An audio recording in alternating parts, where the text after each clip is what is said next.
મહાભારતનું યુદ્ધ તમે જુઓ, એક બાજુ ક્યાં 11 અક્ષોહિણી સેના કૌરવોની, ક્યાં 7 અક્ષોહિણી સેના પાંડવોની. કોઈ સરવાળે બેસતું નથી કે પાંડવો જીતે. આજે પણ મેચ થાય ને તો બધા પ્રિડિક્ટ કરે કોમેન્ટેટરો કે આ ખિલાડી છે, 80% ચાન્સ આના છે, 20% આના છે. એમ 99% કૌરવોના જીતવાના ચાન્સ, 1% પાંડવો. સામે પક્ષે છે કોણ? અશ્વત્થામા ચિરંજીવી, અશ્વત્થામા બલિર વ્યાસો હનુમાન ચ વિભીષણ, કૃપાચાર્ય ચિરંજીવી, ભીષ્મજી ઈચ્છા મૃત્યુનું વરદાન, પોતે ન ઈચ્છે ત્યાં સુધી કોઈ મારી ના શકે. દ્રોણાચાર્ય જેના બધા શિષ્યો, એને કોણ હરાવી શકે? આવા મહારથીઓ સામે ઉભા છે, જેમાંથી એક જણો પણ આખી પાંડવોની સેનાનો નાશ કરવા માટે સમર્થ છે. છતાંય વિજય પાંડવોનો થયો. કારણ કે વિજય ટોળાઓથી નથી થતો, ભગવાન નિકટ હોય વિજય તો એનો જ થતો હોય. ભગવાન જે પક્ષે હોય વિજય તો એનો થાય. પાંડવોનો વિજય તો ત્યારે જ લખાઈ ગયો જ્યારે ભગવાને પાંડવો પક્ષે રહેવાનું નક્કી કર્યું. સેના કૌરવોને આપી દીધું.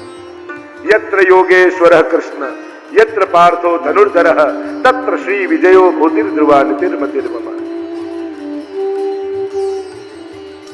વરદાન માંગ્યું અશ્વત્થામા પાસે. દુર્યોધન કહેવા લાગ્યો, મને વચન આપ, કાલે સૂરજનું પહેલું કિરણ નીકળે એ પહેલા 5 પાંડવોના કપાયેલા મસ્તક હું જોવા માંગુ છું. અશ્વત્થામા, તું મારો મિત્ર છું, મારી અંતિમ ઈચ્છાને પૂરી કર. હાથમાં હાથ મૂકીને અશ્વત્થામાએ કહ્યું, હા દુર્યોધન, વચન આપું છું, કાલે સૂરજનું પહેલું કિરણ નીકળે એ પહેલા 5 પાંડવોના કપાયેલા મસ્તક લાવીને તેના ચરણોમાં ફેંકીશ. વચન તો આપી દીધું, પણ સામી છાતીએ લડવાની તાકાત અશ્વત્થામામાં નથી. વિચાર કરે છે શું કરું. થયું, રાતના છાવણીમાં પાંડવો સૂતા હોય ને ત્યારે ખુલ્લું ખડગ લઈને જાઉં અને શિરચ્છેદ કરી. મનમાં એકવાર પાપ જાગે પછી માણસનું પતન કેવું થાય છે. અહીંયા નિર્ધાર કર્યો, રાત્રિના સમયે પ્રવેશ કરીશ પાંડવોની છાવણીમાં. ભગવાન જાણી ગયા અને કૃષ્ણએ પાંડવોને બોલાવીને કહ્યું કે ચાલો, મારે તમારી જોડે મંત્રણા કરવી છે. અને યમુનાજીના કિનારે લઈ ગયા. પાંડવો તો ગયા, પાંડવોના પુત્રોએ વાત ન માની, પ્રભુની આજ્ઞાનું ઉલ્લંઘન કર્યું અને પાંડવોની જગ્યાએ પાંડવોના પુત્રો સુતાર્યા. રાત્રિના સમયે લુપાતો છુપાતો અશ્વત્થામા છાવણીમાં પ્રવેશ કરે. અંધારામાં ખબર ન પડ્યું કે કોણ છે. ખુલ્લું ખડગ લઈને આવે છે. સૂતા પાંડવ પુત્રોના શિરચ્છેદ કરી પોટલું બાંધી દોડ્યો અશ્વત્થામા. ભાગતો જ્યાં દુર્યોધન અંતિમ શ્વાસ લઈ રહ્યો છે ત્યાં પહોંચ્યો. સૂરજનું પહેલું કિરણ નીકળ્યું. દુર્યોધન જોયું અશ્વત્થામાને. અશ્વત્થામાએ કહ્યું કે મેં મારું વચન નિભાવી દીધું, 5 પાંડવોના મસ્તક લઈને આવ્યો છે, જલ્દી બતાવ. હર્ષ થયો દુર્યોધન, અને જ્યાં મસ્તકો નાખ્યા હૃદય ભરાઈ આવ્યું દુર્યોધન. અરે અશ્વત્થામા, તે આ શું કર્યું? આ પાંડવો નથી, એના યુવાન પુત્રો છે. તે તો અમારી પાછળ કોઈ શ્રાદ્ધ કરનારું ન રહેવા દીધું, તે તો અમારું કોઈ તર્પણ કરનારું ઘરમાં ન રહેવા દીધું. એવો શોક થયો. દુર્યોધને પ્રાણોના ત્યાગ કરી દીધા. અને અહીંયા સવાર પડી. પોતાના વાલ સોયા બાળકોને જગાવવા માટે દ્રૌપદી પ્રવેશ કરે છે છાવડીમાં. વિચાર કરો, એક માં માટે આ દ્રશ્ય જોવું. માં ઘરના આંગણે ઊભી હોય અને છોકરો 4 ખભા ઉપર ચડીને બહાર જતો હોય. કોણ એવી માં હોય કે દ્રશ્ય જોઈ શકે? અમુક દ્રશ્યો એમ જોવા આપણને ગમે નહીં. જ્યાં જોયું પુકાર કર્યો, હે કૃષ્ણ. પ્રશ્ન જગાવ્યો. અરે સુખમાં ભગવાનને બોલાવાય, દુઃખમાં બોલાવાય? કહ્યું પુકાર કેમ કર્યો? ત્યારે દ્રૌપદીએ કહ્યું, અહીંયા વિચાર એ કર્યો કે દ્રૌપદી એટલા માટે કૃષ્ણ નામનો પુકાર કર્યો કારણ કે આ ક્ષત્રિયના બાળક છે. ક્ષત્રિયનો બાળક યુદ્ધમાં લડતો લડતો રણસંગ્રામમાં મરે તો સ્વર્ગ મળે, પણ સૂતો સૂતો મરે તો એની અધોગતિ થાય. અને ક્યાંક હજી પ્રાણ બચ્યા હોય અને કૃષ્ણનું નામ જો એને સ્પર્શી જશે તો એમની અધોગતિ નહીં થાય. આ વિચાર કરી અને દ્રૌપદીએ પુકાર કર્યો. પાંડવો કૃષ્ણ બધા દોડતા આવ્યા છે.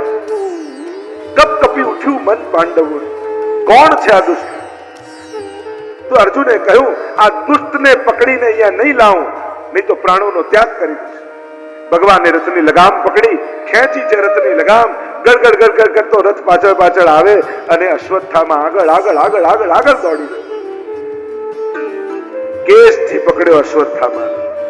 અને ભાગવત એમ લખે છે, જેમ બલિ ચડાવવા માટે કોઈ પશુને ઘસીટતા ઘસીટતા લાવવામાં આવે એ રીતે અશ્વત્થામાને ઘસીટતા ઘસીટતા લવાય. અને આ દ્રશ્ય જુએ છે દ્રૌપદી. ભાગવતની દ્રૌપદી અને મહાભારતની દ્રૌપદી બંનેમાં બહુ મોટો ફરક છે. ભાગવત તો ભગવતીઓની કથા છે. અહીંયા કોઈને સાંસારિક રૂપે મૂલવ્યા જ નથી. અહીંયા તો બધાના ભક્તપણાને ગાયું છે. કારણ કે મહાભારતની દ્રૌપદી ક્યાંક અહંકારી લાગે, ક્યાંક દ્વેષ લાગે, ક્યાંક તેજો દ્વેષ લાગે.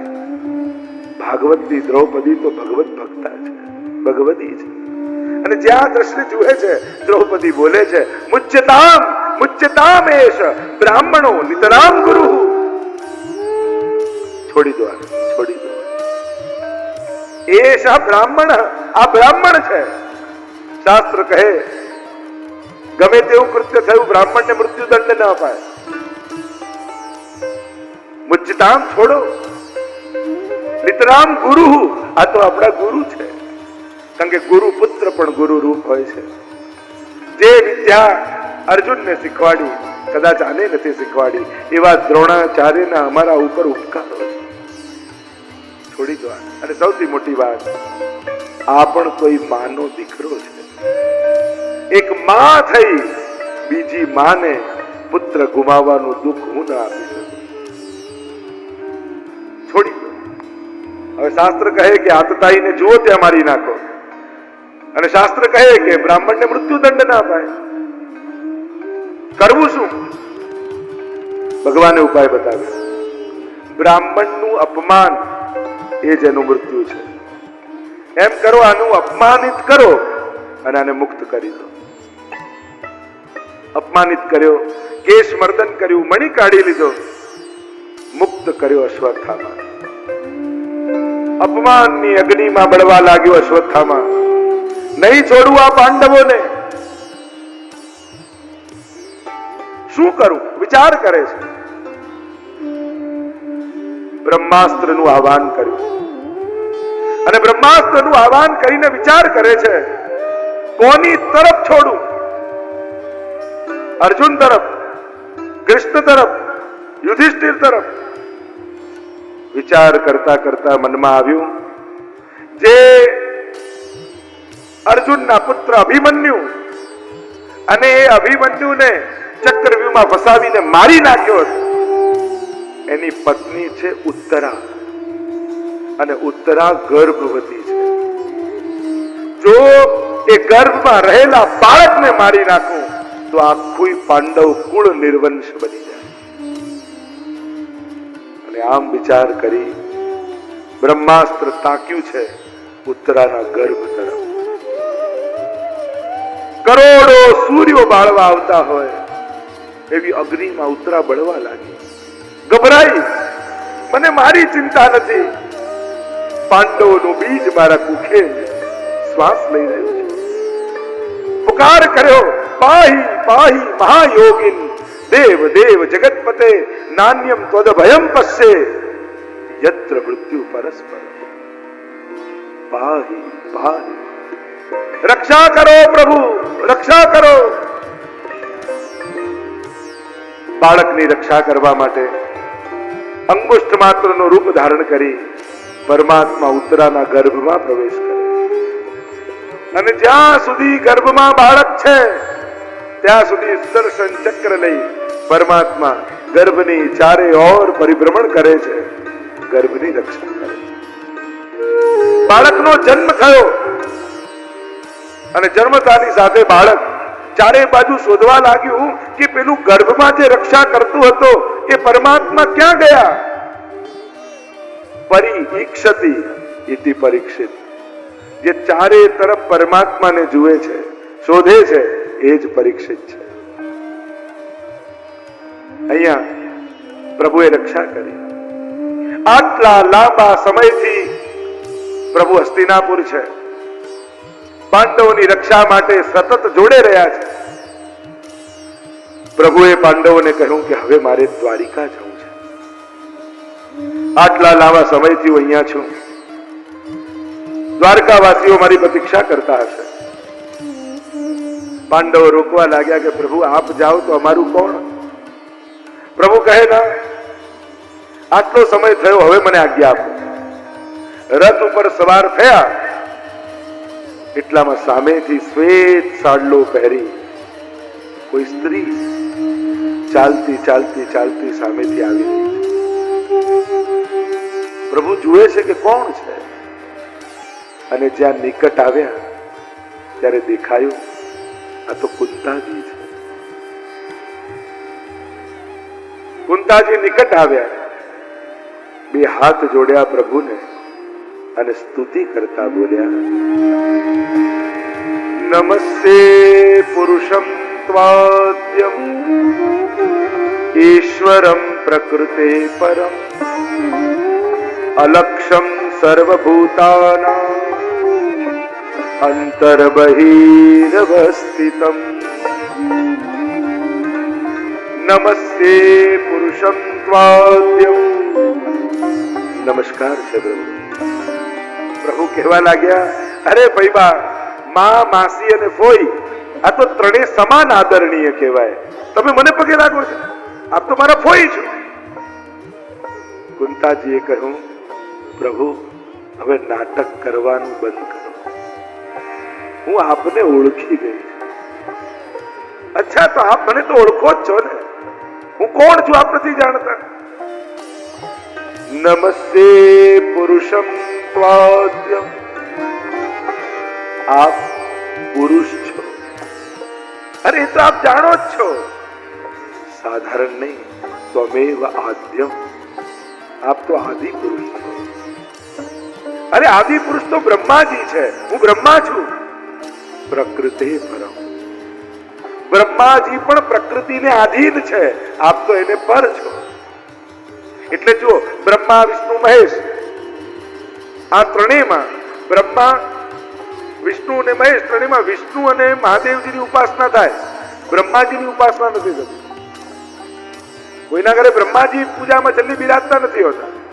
એનું કારણ એ છે, શાસ્ત્રોએ શિવજી અને વિષ્ણુને ઈશ્વર કોટીના કહ્યા, કારણ કે એ અનાદિ છે, શાશ્વત છે.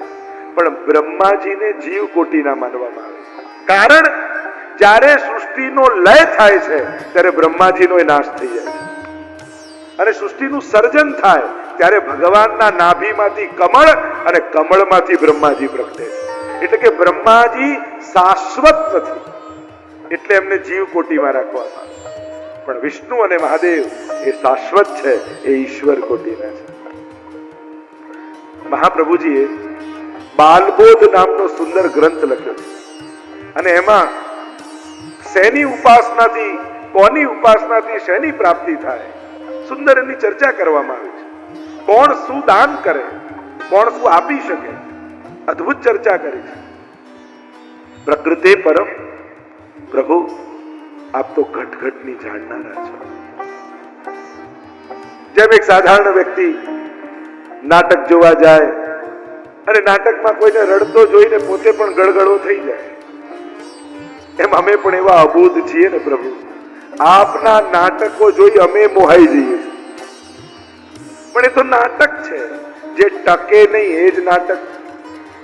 આપણે ભલે એમ કહીએ સિરિયલ, પણ એમાં રિયલ જેવું કઈ હોતું જ નથી. બોલે સિરિયલ હોય છે બધું ફેક. બધી કલ્પના જ હોય છે, રિયલ જેવું શું હોય છે? આ તો કલ્પના છે. પણ માણસ કેવો મોહિત થઈ જાય છે. સાસુને ટીવી ના સિરિયલ ની વહુની ચિંતા હોય, અરે એના કરતા અડધી તો કોઈ વાંધો ના આવે. સમજ તો સમજદાર. કુંતાજી પ્રભુની સ્તુતિ કરતા કરતા પ્રભુએ કરેલા એક એક ઉપકારોને યાદ